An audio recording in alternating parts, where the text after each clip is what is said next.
Court में आपने क्या किया कृष्णा को?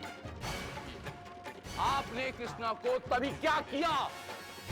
आपने कहा था कि नहीं आप बेकाबू हो गए। आप क्या करने आए थे और आपने क्या किया? अदालत ये जानना चाहती है। मैं जानना चाहता हूं आपसे।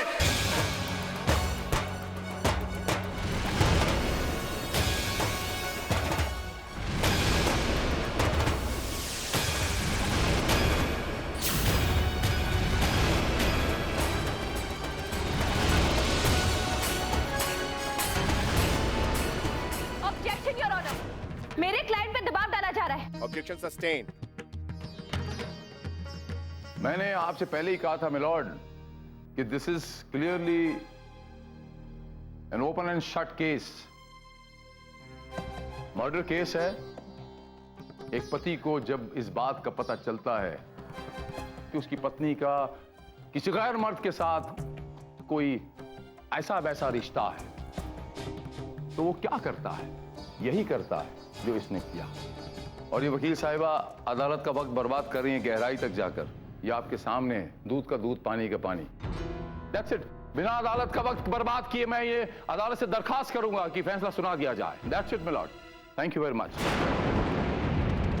योर ऑनर, जैसे आप सबने देखा, मेरे क्लाइंट पे जबरदस्ती दबाव डालकर उनके मानसिक स्थिति का फायदा उठाकर उनसे वही बुलवाया जो वो बुलवाना चाहते थे। और योर ऑनर, अदालत सबूत और गवाह के बिना पे ही फैसला सुनाती। मेरे क्लाइंट प्रेम निर्दोष है, ये बात मैं साबित करके ही रहूंगी। उन्होंने अभी जो कुछ भी कहा जज्बाती होकर और माननीय वकील साहब के दबाव में आकर कहा। योर ऑनर, मुझे अपने पक्ष के लिए थोड़ी और समय की जरूरत है। ठीक है, अब इस केस की सुनवाई कल होगी। तब तक के लिए यह अदालत बर्खास्त की जाती है।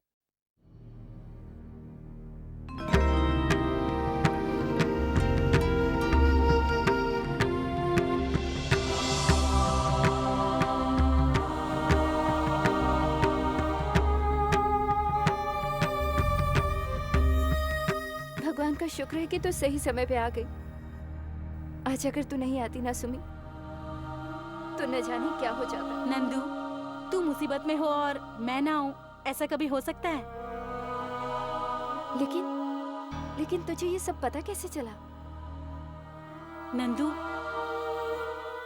ये बात तो मुझे पहले से ही पता थी कि कोई भी लॉयर यशवंत सिन्हा के खिलाफ नहीं लड़ेगा। बाद में तूने मुझे आके प्रशांत लॉयर के बारे में बताया तो मुझे थोड़ी बहुत तसल्ली हो गई थी। पर आज सुबह मुझे पता चला कि वो प्रशांत लॉयर तो एक फ्रॉड है और हमारे पैसे लेकर भाग गया। मैंने तभी सोच लिया था कि इस केस को मुझे ही लड़ना होगा, ये बात जानते हुए भी कि मुझे उस इंसान का सामना करना पड़ेगा जिसने मुझे वकालत सिखाई। पर नंदू, इसके अलावा हमारे पास और कोई रास्ता नहीं और ना ही कुछ और सोचने का समय। ये कोई बच्चों का खेल नहीं है। काला कोट पहना और चले आए केस लड़ने। यशवंत सिन्हा के सामने भलो भलों की हेकड़ी गुम हो जाती है। तुम क्या चीज हो? मुझे तो प्रेम की चिंता हो रही है। पता नहीं क्या होगा उसका।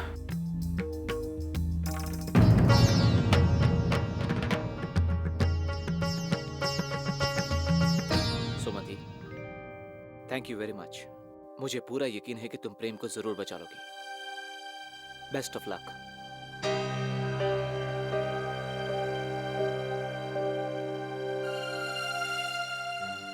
आज तो तुमने भाई का सर गर्व से ऊंचा कर दिया।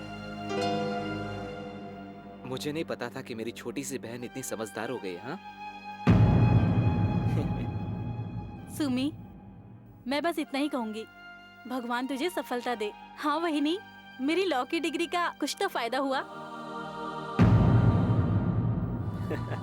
क्या इसी दिन के लिए तूने वकालत की पढ़ाई की थी ताकि अपने ही भाई के कातिल को बचाने में काम आए?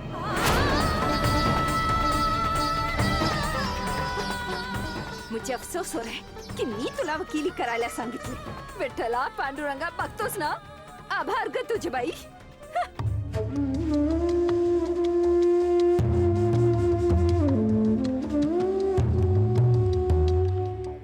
नंदू तू चिंता मत कर, आई अपनी जगह सही है पर हम भी अपनी जगह गलत नहीं है. मैं पूरी असलियत से वाकिफ हूँ और तेरी इस हालत से भी। चल, अब तू बिल्कुल भी टेंशन मत ले, मैं हूं ना, मैं सब संभाल लूंगी, सब कुछ मुझ पर छोड़ दे। चल, अब सबसे पहले मुझे प्रेम से मिलना है, चल। सुमति, तुम समझ क्यों नहीं रही हो कि वो हादसा मेरी वजह से हुआ है, और मैं कोर्ट में वही कहूंगा जो सच था। प्रेम, यशवंत सिन्हा से मैंने एक बहुत ही जरूरी बात सीखी, और वो ये है कि पूरी सच्चाई को तब तक मत पेश करो जब तक उसकी जरूरत ना हो। अगर सारी सच्चाई सबके सामने आ गई तो सामने वालों को संभलने का मौका मिल जाएगा। अगर हम अपने सारे पत्ते खोल के रख देंगे तो वो भी अपना गेम उसी हिसाब से प्लान करेंगे ना।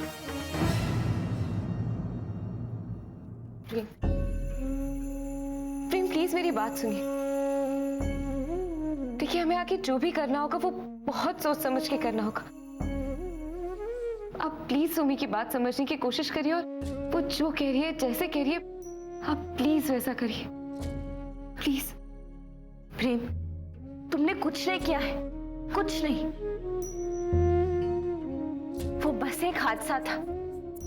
अगर तुम खुद को बचाने में हमारी मदद नहीं करोगे तो हम और मुसीबत में पड़ जाएंगे। प्रेम,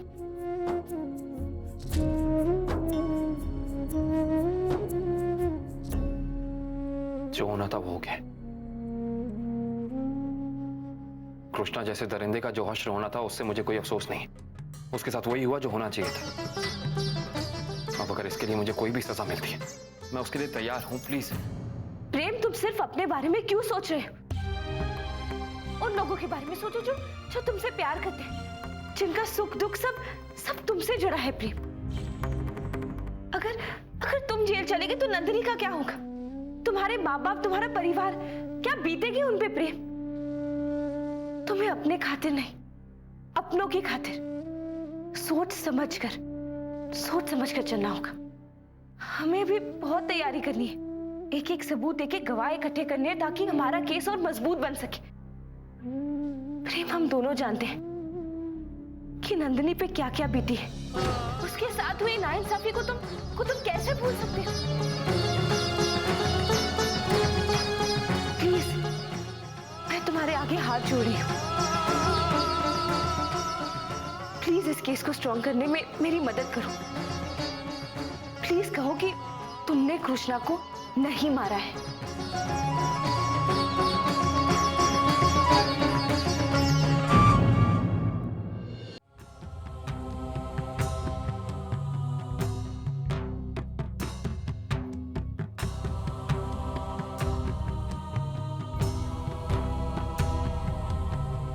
काय झालं तुला सुमी? क्यों कर रही है ऐसा? किसने कहा था तुझे ये केस लड़ने के लिए? वहिनी, भूख लग रही है मुझे, तुम दोनों खाना लगाओ ना।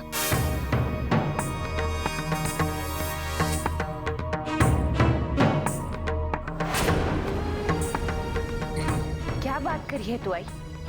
क्या तुझे सचमुच लगता है कि दादा ने नंदू के साथ जो भी किया वो गलत नहीं था? और जो कृष्णा के साथ प्रेम नहीं किया, क्या वो सही है? अरे कृष्णा तेरा सगा भाई है, उसके कातिल को छुड़वाने के बारे में तो सोच भी कैसे सकती है? एक बहन होने से पहले मैं एक लड़की हुई, और जब भी हादसा एक लड़की के साथ होता है तो उस वक्त उस पर क्या बीते मैं अच्छे से समझ सकती हूँ। सारे रिश्तों से बढ़कर इंसानियत होता है आई, और जब इंसानियत एक इंसान में जागती है ना, तो तब वो वही करता है जो उसे सही लगता है। और मैंने भी वही किया जो मुझे सही लगा। तुम उस दो कोड़ी की नंदिनी की बात पर भरोसा करती है ना?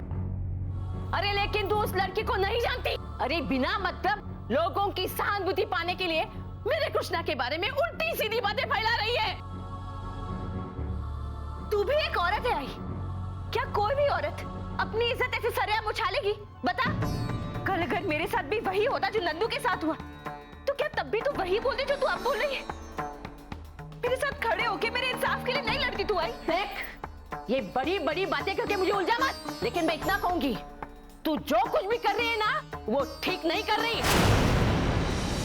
अगर मेरा सच का साथ देना आपको नाराज करता है तो आपकी इस नाराजगी से मुझे कोई एतराज नहीं है, पर एक बात मुझे बहुत अच्छे से पता है, प्रेम ने दादा का खून नहीं किया है, और अगर किया भी है तो मैं उसे गुनहगार नहीं मानती।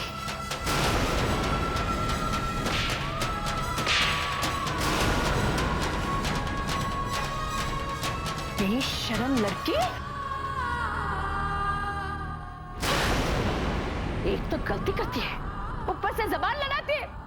अरे तेरे भाई को मारा है, प्रेम ने मार डाला, तेरा भाई मर गया, मेरा बेटा चला गया।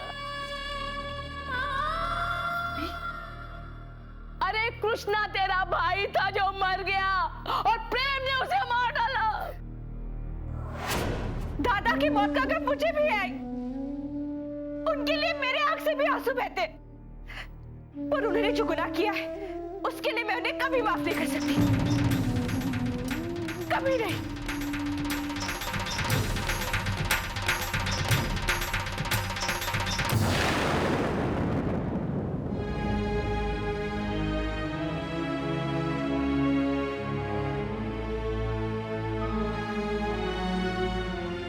मुझे नंदिनी से बात करनी है।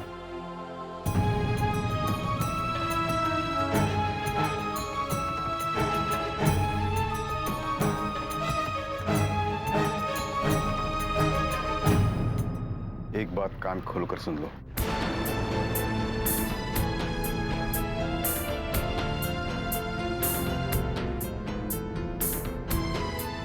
रेप के बारे में अदालत में गलती से भी बात करने की जरूरत नहीं है। पहले ही हमारी बदनामी हो चुकी है और नाक मत कटवाना हमारी।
Order order.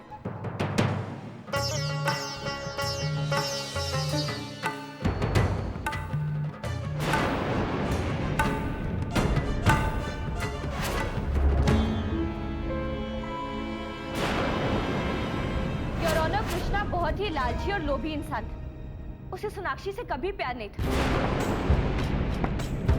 उसने सिर्फ और सिर्फ पैसे और प्रॉपर्टी के लिए उससे शादी की थी। दूसरी तरफ उसकी नंदिनी पे भी बुरी नजर थी। सोनाक्षी के पैसे पे तो कब्जा कर ही लिया था, उसके साथ साथ वो नंदिनी को भी हासिल करने की कोशिश कर रहा था। सबूतों की मुफलिसी का ये हाल हो मिलॉर्ड, तो फिर क्यों ना हर इंसान हमारी वकील साहबा की तरह हरकत करे। सबूत है नहीं, बेबुनियाद इल्जाम पे इल्जाम लगाए जा रही हैं मेरे क्लाइंट पर, इनोसेंट क्लाइंट पर। सबूत है योर ऑनर।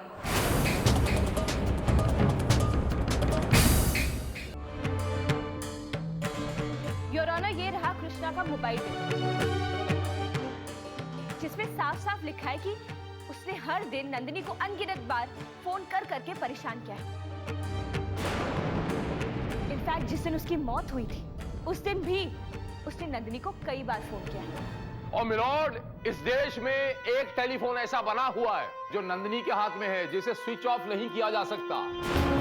अगर आपको कोई परेशान करे, मैं आपसे पूछता हूं, तो आप या तो पुलिस को कंप्लेन करेंगे या तो मोबाइल को स्विच ऑफ करेंगे टेम्पररी हैरेसमेंट के लिए, और नंदिनी जी एक ऐसी हैं जिन्होंने उस फोन को स्विच ऑफ कभी नहीं किया, या फिर कृष्णा जी की तारीफ सुनने का उन्हें बहुत शौक होगा, उन्हें अच्छा लगता होगा कृष्णा जी के मुंह से तारीफ सुने, ऐसे कुछ हुआ होगा, है ना वकील साहिबा? योर ऑनर, अपनी इस बात पे रोशनी डालने के लिए मैं मिसेस नंदिनी राजाध्यक्ष को विटनेस बॉक्स में बुलाना चाहूंगी। इजाजत है।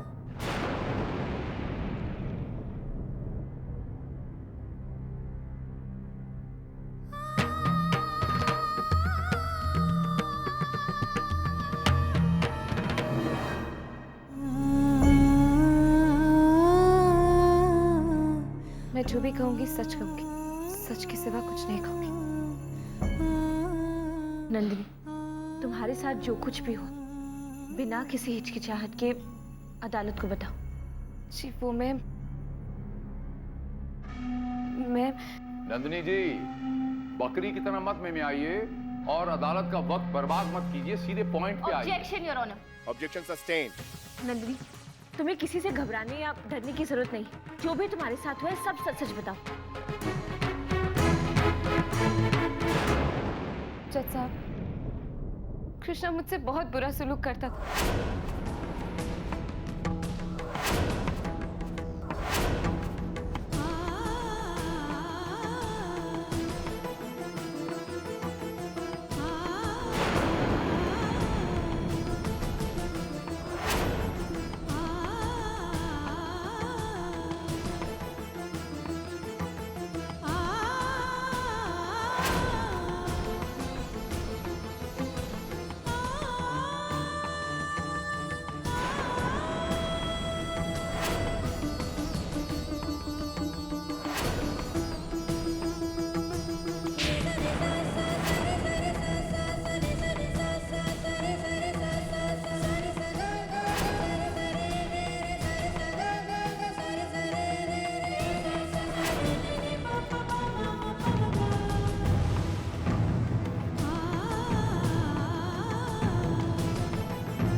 योर ऑनर, सारी सच्चाई अब अदालत के सामने।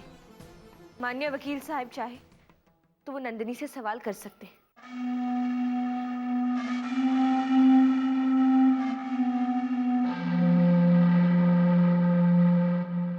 मिसेस नंदिनी राजाध्यक्ष, कृष्णा करमरकर को आप कब से जानती हैं?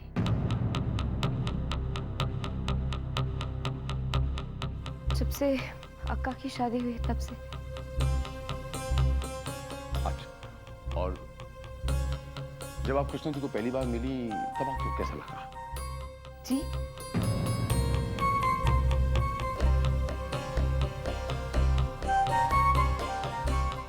मिलॉर्ड, इस बात को नोट किया जाए, जवाब देने में हिचकिचा रही हैं।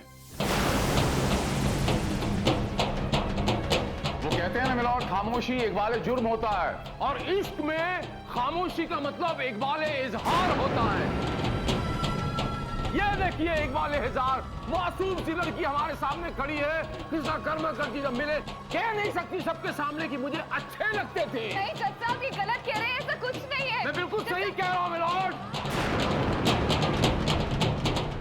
इसका मतलब ये हुआ मिलॉर्ड कि कहीं ना कहीं इनके दिल के अंदर कृष्णा करमरकर जी के लिए कहीं सॉफ्ट कॉर्नर था। नहीं, ये गलत है जज साहब। हाँ मिलॉर्ड था, इसीलिए जवाब देने में हिचकिचा रही हैं। अच्छा ये बताइए कि कृष्णा करमरकर जी को आपने नापसंद कब से करना शुरू कर दिया?